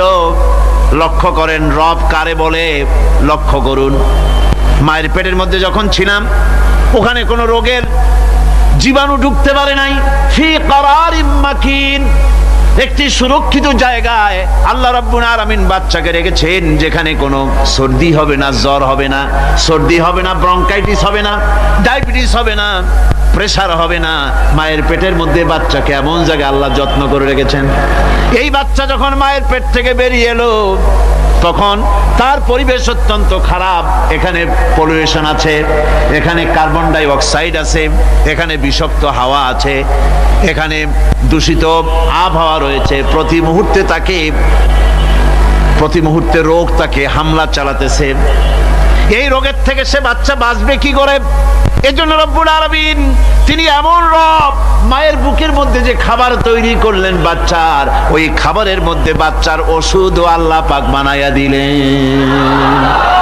মায়ের বুকের দুধ শুধু দুধ নয়, এটা ওষুধ। সুবহানাল্লাহ। এটা খাদ্য, এটা ওষুধ, এটা ভিটামিন, এটা ক্যালসিয়াম, এটা কার্বোহাইড্রেট, যা দরকার বাচ্চার জন্য সব আল্লাহ মায়ের দুধের মধ্যে দিয়ে দিলেন। যতক্ষণ বাচ্চা পেটে ছিল দুধ ছিল ঘন, যখন বাচ্চা মায়ের পেট থেকে বেরিয়ে এলো দুধটা হয়ে গেল পাতলা। এই পাতলা দুধটা খাবে, ওষুধ আছে এর মধ্যে, ভিটামিন আছে, খাইতে যেন বিস্বাদ না হয় একটু মিষ্টি দিয়ে দিলেন আল্লাহ, যাতে বাচ্চা মুখ ফিরায় না নেয়, সেজন্য খাইতে চায়। তারপরে যখন বাচ্চার হাড্ডি খেতে হবে, মাছ খেতে হবে, গোশত খেতে হবে, দুধের আর দরকার নাই, তার শরীরের ভিতরে রেজিস্ট্যান্স, রোগ প্রতিরোধক শক্তি তৈরি হয়েছে, এখন আরো ভালো খাবার দরকার। আল্লাহ রাব্বুল আলামিন মায়ের দুধকে শুকায় দিলেন, চুষলো আর পাওয়া যাবে না, দুধ শুকায় গেছে, এখন বাইরের খাবার খেতে হবে। আসছিল যখন বুকে দাঁত ছিল না, বাইরে যখন এলো দাঁতের যখন দরকার হলো, কোন আল্লাহর বান্দা কি আল্লাহর কাছে দরখাস্ত করেছেন যে আল্লাহ আমার কয়েকখান দাঁত দাও, দাঁত ছাড়া আমি চাবাই কেমনে? এই সবগুলি দাঁত কে সেট করে দিলেন? রব্বুল আলামিন দাঁতগুলিকে সেট করে দিলেন, মুখের মধ্যে দাঁত এসে গেল। আল্লাহ রব্বুল আলামিন শরীরটাকে সাজিয়ে গুছিয়ে, হিউম্যান বায়োলজি যাকে বলা হয়, এই শরীরকে যে সুন্দর করে আল্লাহ পাক তৈরি করলেন, বলে শেষ করা যাবে না কত সুন্দর করে আল্লাহ পাক বানিয়েছেন। আপনার মাথার ভিতরে সেল তৈরি করা হলো, ব্রেন তৈরি করা হলো। এই ব্রেনটা শুকনা জায়গায় রাখা হয় নাই, শুকনা জায়গার মধ্যে ব্রেনটা যদি থাকতো, নড়াচড়া করে আপনার ব্রেনের যে টেকনোলজি আল্লাহ পাক ইউজ করেছেন সেটা অসুবিধাগ্রস্ত হতো। এই জন্য ক্রিম যেভাবে পানির মধ্যে ভাসা থাকে, পানির মধ্যে ভাসমান ক্রিম মাখন যেভাবে রাখা হয়, সামান্য পানির মতো করে এর ভিতরে ব্রেনটাকে রাখা হয়েছে। এই ব্রেনের ভিতরে, ব্রেন হচ্ছে পৃথিবীতে কম্পিউটার, আজকের পৃথিবীর শ্রেষ্ঠ আবিষ্কার। কিন্তু মানুষের মাথায় যে কম্পিউটার আল্লাহ পাক দান করেছেন, এই কম্পিউটারের সামনে দুনিয়ার কম্পিউটার এতিম। এবার লন্ডন গিয়েছিলাম, প্রত্যেক বছর 1.5 মাস 2 মাস সময় পাই, কিন্তু আপনারা দোয়া করেছেন এখন পার্লামেন্টে সময় দিতে হয় বেশি, বিদেশের সফর কমে গিয়েছে। 10 দিনের জন্য গিয়েছিলাম, ওরা আমাকে একটা ডায়েরি দিল, সেই ডায়েরিটার ভিতরে ডিজিটাল ডায়েরি, এই ডায়েরির মধ্যে তারা বলল যে এরকম, এই যে কাগজটা আপনারা দেখতে পাচ্ছেন, এই রকমের কাগজের 10 লক্ষ পাতা লিখতে যত কাগজ লাগে, এরকমের 10 লক্ষ পাতার লেখা ছোট্ট এই ডায়েরিটার মধ্যে ঢুকাই দেওয়া যায়। 10,000 টেলিফোন নাম্বারের মেমোরিতে তুলে দেওয়া যায়। এটা হচ্ছে লেটেস্ট আবিষ্কার। কিন্তু আল্লাহ পাক মানুষের যে ব্রেনটা তৈরি করলেন, পৃথিবীতে যা আছে এ সব কিছু একটা মানুষের ব্রেনের মধ্যে, সমস্ত তত্ত্ব, সমস্ত ফ্যাক্টস মানুষের মেমোরির ভিতরে ঢুকাবার পরেও আরো লক্ষ লক্ষ জায়গা বাকি থেকে যাবে, শূন্য থেকে যাবে, যা পূরণ হওয়ার নয়। এত বিশাল মেমোরি আল্লাহ পাক তার মানুষের মাথার মধ্যে তৈরি করে দিয়েছে। সুবহানাল্লাহ বিহামদি। দেখুন অবস্থাটা কি, আল্লাহ তার মানুষকে কিভাবে, রব কাকে বলে, রব কারে বলে, সুবহানাল্লাহ বিহামদি। চোখের সামনে রাস্তা দিয়ে চলতে গিয়ে চোখের সামনে সাপ দেখলেন, চোখ দেখার কাজ করেছে, চোখ কি করেছে? দেখার কাজ করেছে। এখন কি করবেন? চোখ কিন্তু দেখে বসে থাকে নাই, চোখ দেখা মাত্রই ট্রান্সমিট করেছে ব্রেনকে। ব্রেন সাথে সাথে অ্যাকশন নিতে বলেছে হাতকে আর পাওকে। হাতে লাঠি থাকলে পিটাও, লাঠি না থাকলে পাকে বলেছে দৌড় মারো। এই যে সাপ দেখলো, চোখ এটাকে পাঠাই দিল ব্রেনকে, ব্রেন পাঠাই দিল অ্যাকশনে হাতে আর পায়ে। এতে কিন্তু 1 সেকেন্ড সময় লাগে নাই, 1 সেকেন্ডের কয়েক লক্ষ ভাগের 1 ভাগের ভিতরেই মানুষ অ্যাকশনে এসে গিয়েছে। সুবহানাল্লাহ। এর নাম হচ্ছে রব। এর নাম কি? তার অফুরন্ত সৃষ্টি, অফুরন্ত সৃষ্টি। মানুষের হার্ট তৈরি করেছেন, চোখ তৈরি করেছেন। চোখে কিন্তু আমরা নেগেটিভ দেখি। চোখে আমরা কি দেখি? নেগেটিভ দেখি। এই নেগেটিভটা চোখ ক্যাচ করে ব্রেনের ভিতর থেকে পজিটিভ হয়ে কে বের করে দেয়? সুবহানাল্লাহ বিহামদি। কানে অসংখ্য শব্দ শুনি, কিন্তু কোনো শব্দ তো জড়ায় যায় না। অসংখ্য শব্দ আমরা শুনি। যেমন রেডিও ঘুরাচ্ছেন, 9 ব্যান্ড রেডিও অথবা এর থেকেও বেশি ব্যান্ডওয়ালা রেডিও। আপনি যখন ঘুরাচ্ছেন কোনো সেন্টার ধরার জন্য, অনেক সময় 4-5টা সেন্টার জড়ায় যায় না? জড়ায় কিনা? 4-5টা সেন্টার জড়ায় যায়, সর্বনাশ হয়ে যায়। কোনটা থেকে কোনটা শুনবে? তো এইরকম করে আপনার কানের ভিতরে শব্দগুলি সব জড়াইয়া পাকাইয়া আপনার কানের মধ্যে একটা বিশ্রী আওয়াজ সৃষ্টি করে দিতে পারত। কে স্তরে স্তরে শব্দগুলিকে শোনার ব্যবস্থা করেছে? আপনার জিহ্বার ভিতরে হাজারো রকমের স্বাদ গ্রহণ করার জন্য একটা জিহ্বায় এতগুলি টেস্ট নেওয়ার ক্ষমতা কে তৈরি করে দিলেন? আল্লাহ রাব্বুল আলামিন সুবহানাল্লাহি বিহামদি। তিনি হচ্ছেন রব, যিনি মানুষের প্রতিপালন সৃষ্টি করেন এবং প্রতিপালন করেন, এমনি এমনি ছেড়ে দেন। এরপরে মানুষের সব প্রয়োজন তিনি মিটিয়েছেন। মানুষের জীবন ধারণের জন্য সব থেকে বড় প্রয়োজন পানি। সবচেয়ে বড় প্রয়োজন কি? পানি। জোরে কোন কি? পানি। জীবনের জন্য পানি এবং আর্দ্রতা, এই দুটি জিনিস অপরিহার্য। এছাড়া জীবন বাঁচবে না। আমরা দেখতে পাই সমুদ্র ভরা পানি মজুদ আছে। লক্ষ্য করে, সমুদ্র ভরা পানি মজুদ আছে, নদী খাল বিল ভরা পানি মজুদ আছে, কিন্তু এটাই তো যথেষ্ট নয়। রব হচ্ছেন তিনি, যিনি এই বিশাল বিশাল পানির মজুদ থেকে বাতাসকে যিনি প্রতিনিয়ত বাষ্পীয় আকারে পানিগুলিকে সমুদ্র থেকে উত্থিত করেন, পানিগুলিকে উত্থিত করেন মহাকাশে। আল্লাহ পাক বলেন, আল্লাহুল্লাযী আরসালার রিয়াহা ফাতুসিরু সাহাবা। বাষ্প হয়ে পানিগুলি আকাশে উত্থিত হয় এবং মহাকাশে যাওয়ার পর এই পানিগুলি, লবণাক্ত পানিগুলি আল্লাহর মেশিনে সেগুলি মিষ্টি হয়ে যায়। জোরে কোন সুবহানাল্লাহ। পানিগুলি মিষ্টি হয়ে গেল। ওই মিষ্টি পানি আল্লাহ রাব্বুল আলামিন নাজিল করে দিলেন। এবার বৃষ্টি কণা কণা হয়ে পড়লো, ফোঁটা ফোঁটা বৃষ্টি। আল্লাহ খুঁজে দেখলেন বৃষ্টির ফোঁটাগুলি পৃথিবীর প্রতিটি কণা তালাশ করে তৃষ্ণার্ত কণাগুলিকে আল্লাহ পাক ভিজায় দিলেন। সেই জন্য তার নাম হলো রব। তিনি হচ্ছেন রব, প্রয়োজন মিটান। পানি সবচেয়ে প্রয়োজন বেশি, সেই পানি আল্লাহ পাক এভাবে সরবরাহ করলেন। জমিনের চারিদিকে নদী নালা রেখেছেন, জমিনকে আর্দ্র করেছেন, জমিনের ভিতরের পানি মিষ্টি করেছেন। টিউবওয়েল মারলে পরে, পাম্প করলে পরে ভিতর থেকে মিঠা পানি আল্লাহ পাক বের করে দেন। সুবহানাল্লাহ। এই মিষ্টি পানির ব্যবস্থা করেছেন। এরপরে তিনি ওই আল্লাহ পাক মিষ্টি পানির ব্যবস্থা করে বৃষ্টির মাধ্যমে পৃথিবীতে ফসল উৎপাদনের ব্যবস্থা করে দিলেন। সেজন্য আল্লাহ পাক কোরআনে কারীমের মধ্যে বলেছেন, ওয়াজআলনা মিনাল মাই কুল্লা শাইইন হাই। পানি দ্বারাই আমি সব বস্তুকে সজীব রাখি। বৈশিষ্ট্যের দিক থেকে পানির রয়েছে অনেক গুণ, আশ্চর্য গুণ। পৃথিবীর 75% হচ্ছে পানি। আকাশ থেকে অর্থাৎ চাঁদ থেকে যখন চাঁদে ভ্রমণকারীরা যখন ছবি তুলেছে, তো সেই ছবিতে ব্লু রং এসেছে বেশি, সবুজ এসেছে কম। সবুজ হলো গাছপালা, আর ব্লু হচ্ছে পানি। সমুদ্রের পানির রং হচ্ছে নীল। মানুষের শরীরের ভিতরে 60% পানি, গাছের মধ্যে রয়েছে পানি। পানি ছাড়া পৃথিবীর বাঁচার কোনো পথ নাই।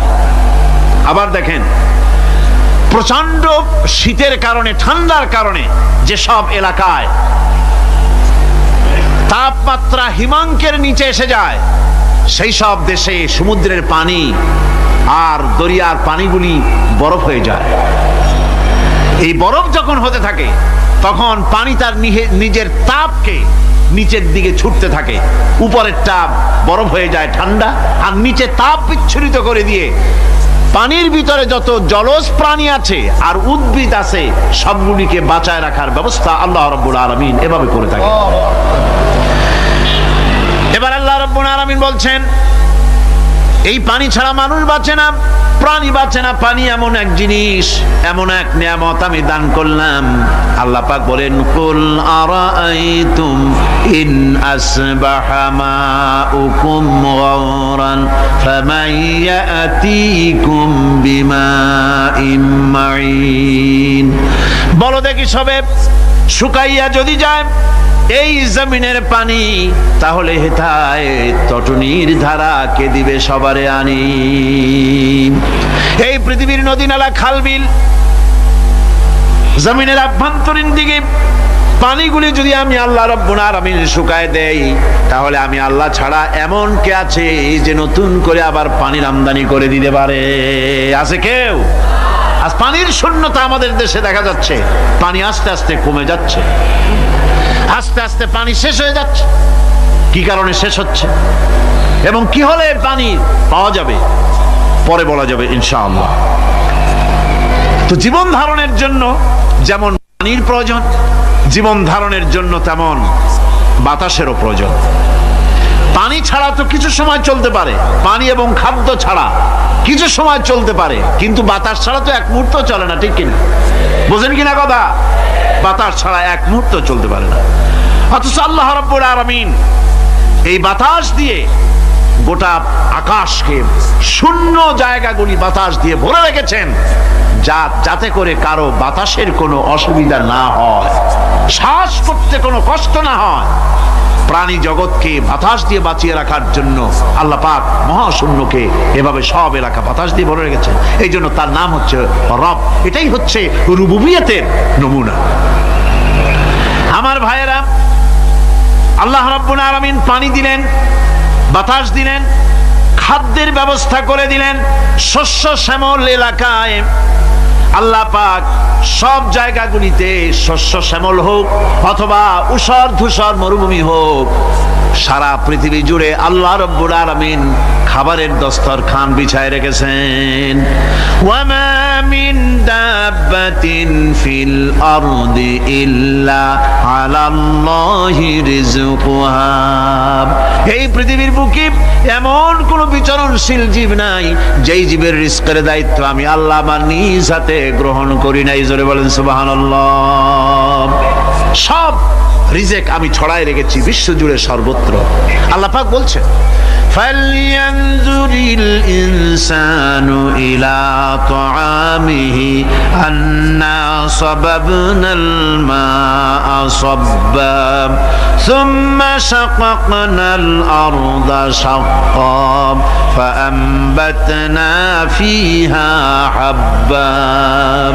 আল্লাহ পাক বলছেন মানুষের উচিত নিজ খাদ্যাদির দিকে লক্ষ্য করা, নিজের খাদ্যের দিকে লক্ষ্য করা। যেহেতু এই খাদ্য প্রতিদিন তার সামনে আসে, এদিকে তার লক্ষ্য করা উচিত। আমি কিভাবে আমি প্রথমে জমিনের উপরে পানি বর্ষণ করি, পরে জমিনকে দীর্ণ বিদীর্ণ করি, এরপরে জমিনের ভিতরে উর্বরা শক্তি আমি দান করি। কে বলতেছেন কথা? আল্লাহ পাক বলছেন। এরপরে আমি নানান জাতের ফসল ফলন তোমাদের জন্য আমি দান করে দেই। খাদ্যের দিকে নজর করতে এই জন্য আল্লাহ পাক বলেছেন মানুষ চতুর্দিক থেকে তো চোখ ফিরাতে পারে, মুখ ফিরাতে পারে, কিন্তু খাদ্যের দিকে তার নজর করতেই হয়। সকালে, দুপুরে, বিকালে, রাত্রে সব সময় তার সামনে খাবার আছে। আল্লাহ পাক বলেন খাবারের দিকে একটু নজর করো, কেমন ভাবে কি সুন্দর করে খাবারগুলি তৈরি করে দিয়েছি, শুরু কিভাবে হলো, পরিপক্ক কিভাবে হলো, সেদিকে তোমরা লক্ষ্য করো।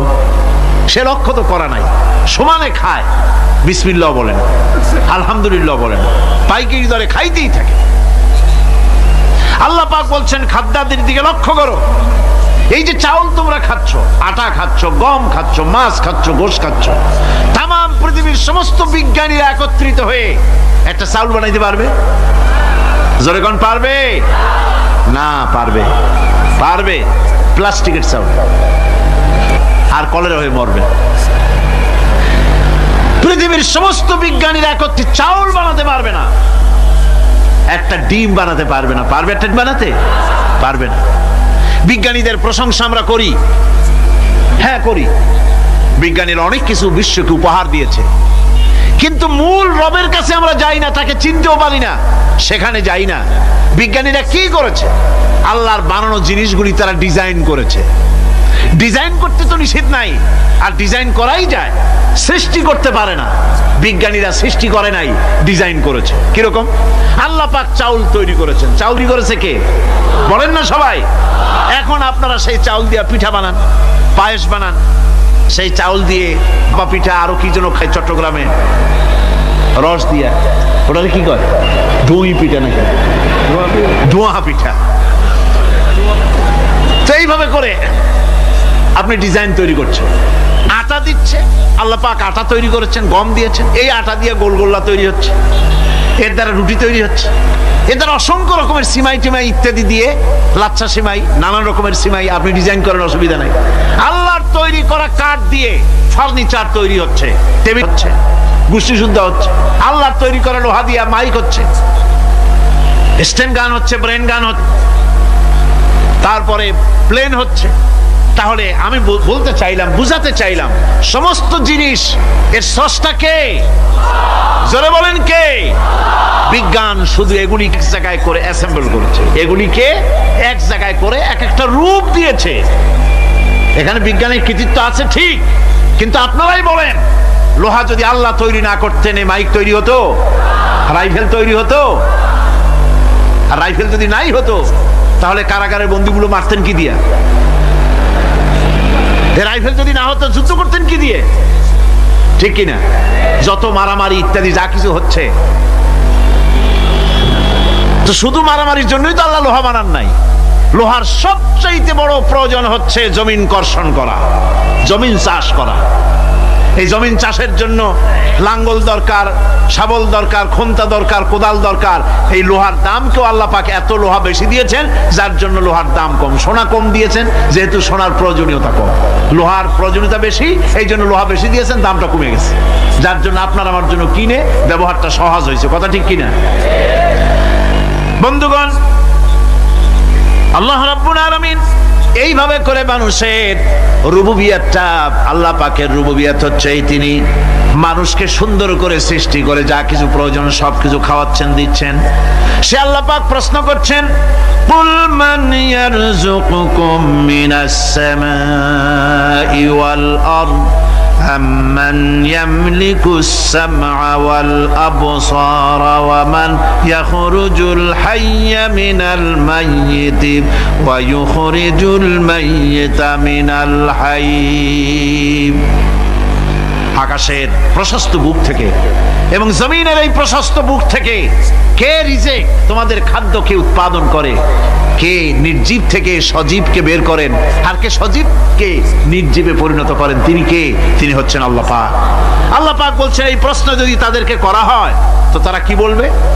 আল্লাহ পাক বলেন, وَمَنْ يُدَبِّرُ الْأَمْرَ فَسَيَقُولُونَ اللَّهُ فَقُلْ أَفَلَا تَتَّقُونَ। হে নবী, এদেরকে প্রশ্ন করুন। এদেরকে যদি প্রশ্ন করা হয় এই পৃথিবীর সুন্দর পরিচালনা পদ্ধতি কে করেন, তাহলে তারা এক কথায় বলবে, নিজের থেকেই বলবে, আল্লাহ। কে করছেন? সবকিছু আল্লাহ। আল্লাহ পাক বলেন, নবী তাহলে তাদেরকে বলেন, এ কথা জানার পর, এ কথা বোঝার পরেও কেন তারা ঔদাসীন্যতা দেখাচ্ছে, কেন তারা গাফিল হয়ে যাচ্ছে, কেন তারা আল্লাহ পাককে ভয় করে তার পথের অনুসারী হচ্ছে না?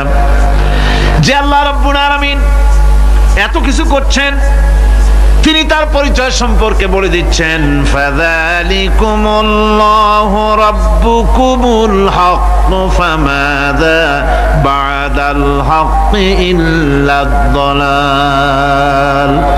নিশ্চয়ই এসবের মূলে রয়েছেন তোমাদের রব, আমাদের আল্লাহ, আমাদের রব। সুতরাং উজ্জ্বল সত্য প্রকাশিত হওয়ার পর গোমরাহি ছাড়া আর কিছুই বাকি থাকে না।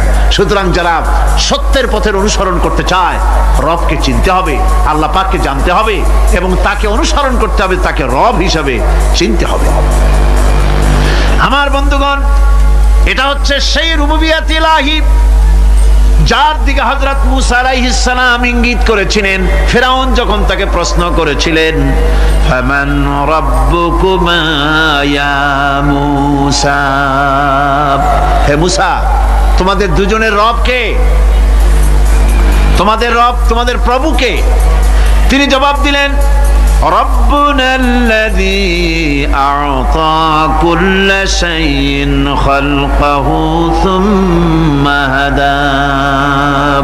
রব হচ্ছেন আমাদের তিনি, যিনি নাকি আমাদের প্রতিপালক, আমাদেরকে সৃষ্টি করেছেন এবং আমাদেরকে হেদায়েত দিয়েছেন, সঠিক পথের দিশা দিয়েছেন।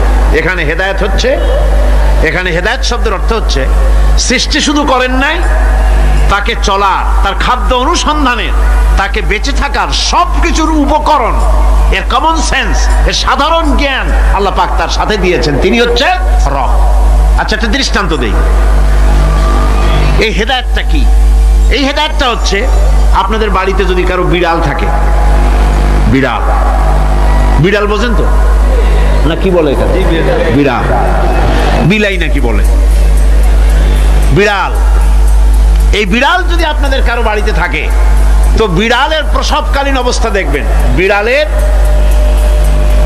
প্রসব হবে, বাচ্চা দেবে। বিড়াল তখন ঘরের মধ্যে পেরেশান হয়ে ঘুরতে থাকে, একটা নিরাপদ জায়গা খোঁজে, একটা নিরাপদ জায়গা খোঁজে। প্রসব করার 2-3 দিন আগের থেকে খুঁজতে থাকে তার জন্য নিরাপদ জায়গা কোনটা। এরপরে খুঁজতে খুঁজতে প্রসবের দিন সে সত্যিকারের ঘরের মধ্যে সবচেয়ে কোনা কানা জায়গা যেটা, সেই রকমের একটা নিরাপদ জায়গা সে বেছে নিল।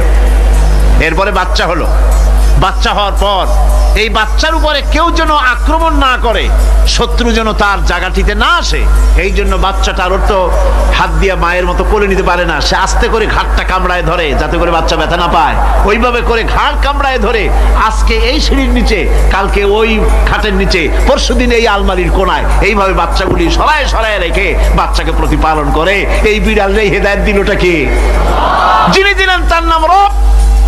তিনি হচ্ছেন রব্বুল আলামিন। সন্তান প্রতিপালনের ব্যবস্থা শুধু দুনিয়ার মানুষকেই দেন নাই, প্রাণী জগৎকেও দিয়েছেন। সুবহানাল্লাহ।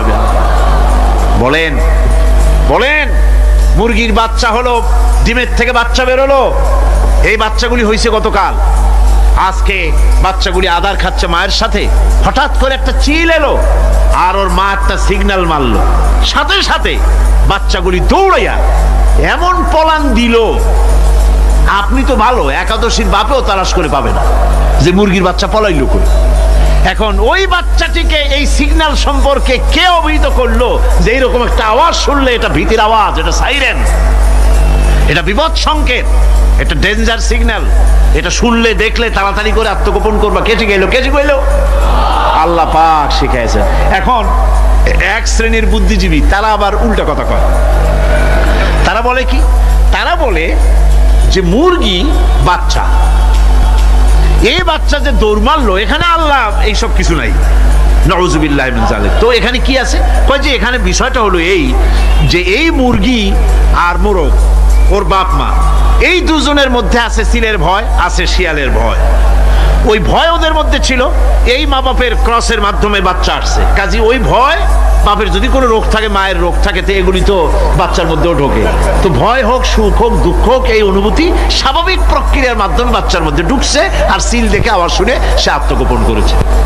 এইটা আমি পড়িয়া আমি আমার আলোচনা এক জায়গায় বললাম বুদ্ধিজীবীদের উদ্দেশ্যে, যদি সত্যিই তাই হয়, মোরগ আর মুরগি মা বাবার মধ্যেই ভয় আছে বলে বাচ্চার মধ্যেই ভয় ঢুকছে, সেই জন্য সে আত্মগোপন করছে, তাহলে আবার মানুষের ব্যাপারে কথাটা আনি।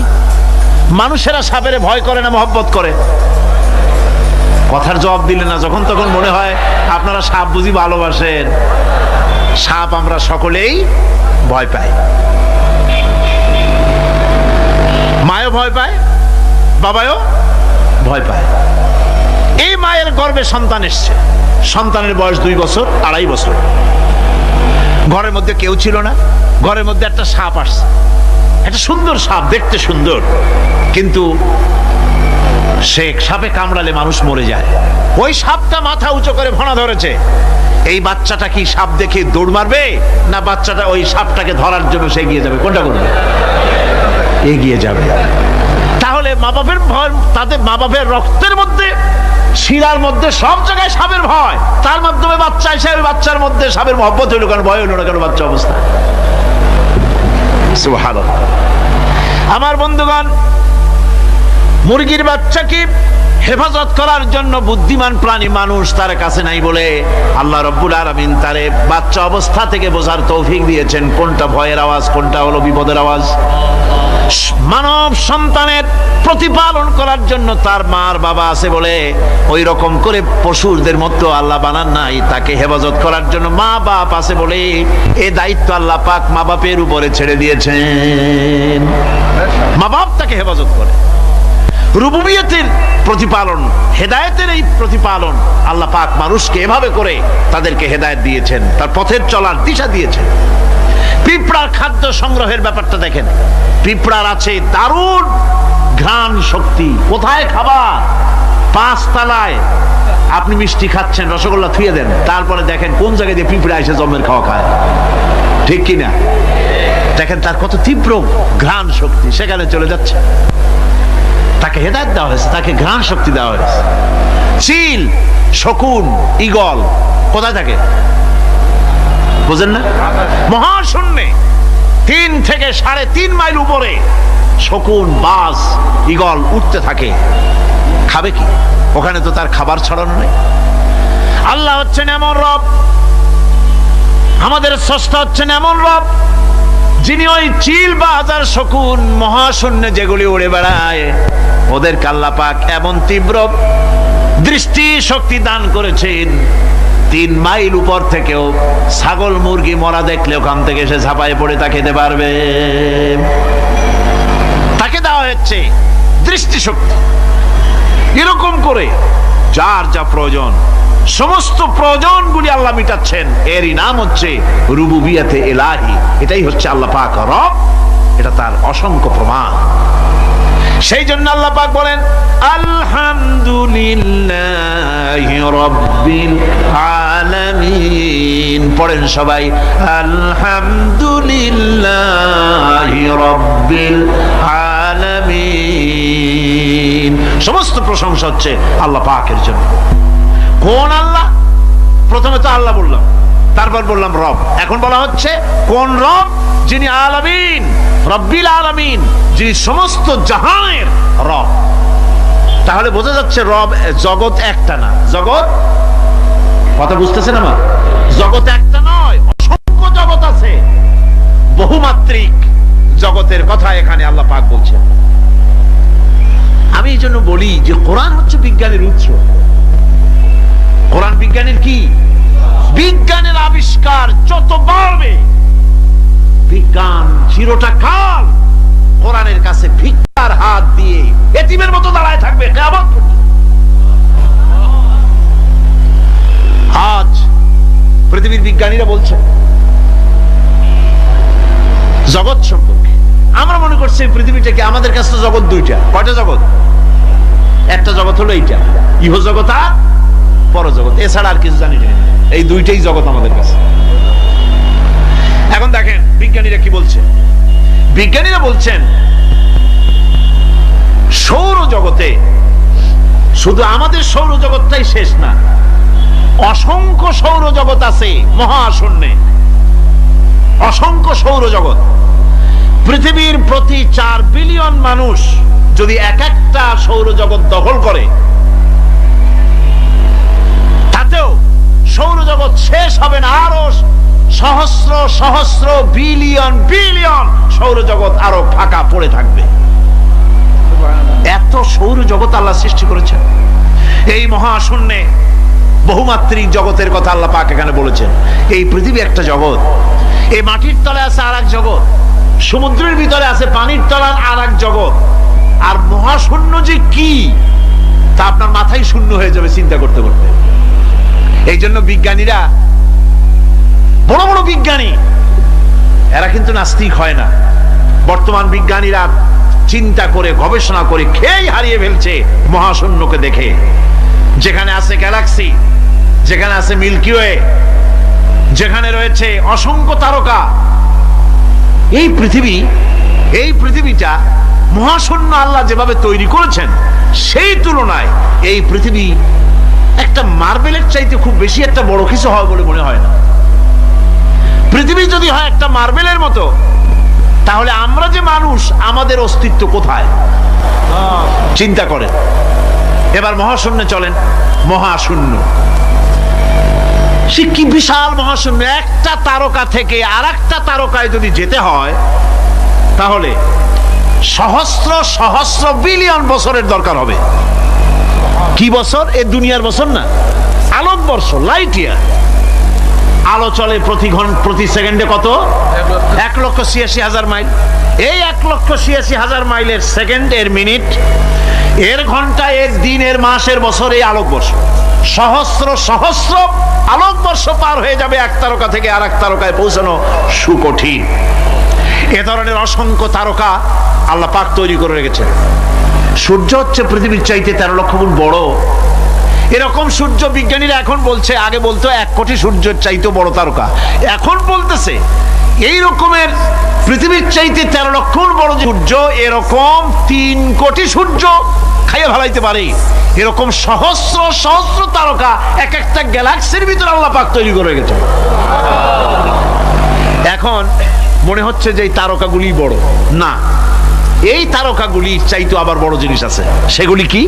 সেটাকে বলা হয় ব্ল্যাক হোল। সেটাকে বলা হয় ব্ল্যাক হোল, অন্ধকার কূপ।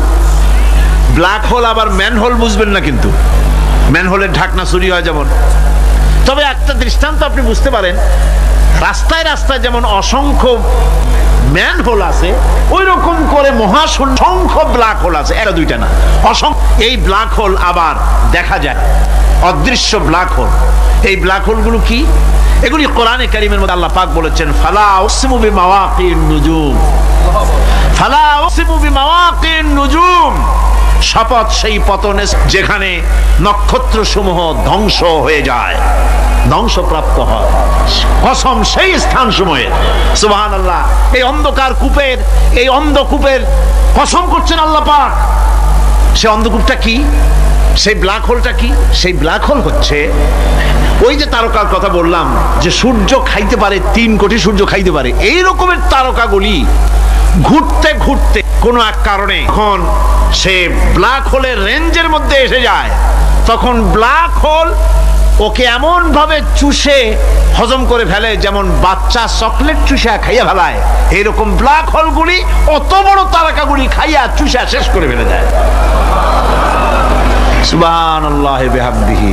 বিজ্ঞানীরা বলেছেন, আমাদের এই পৃথিবীটা, আল্লাহ না করুন কখনো, আমাদের এই পৃথিবীটা যদি কোনো ব্ল্যাক হোলের আওতায় পড়ে, ওর রেঞ্জে আসে, তাহলে মাত্র 2 সেন্টিমিটারের মধ্যে পৃথিবীটা তার ঘনত্ব লাভ করে এর মধ্যে অদৃশ্য হয়ে যাবে, হারায় যাবে, অস্তিত্ব থাকবে না।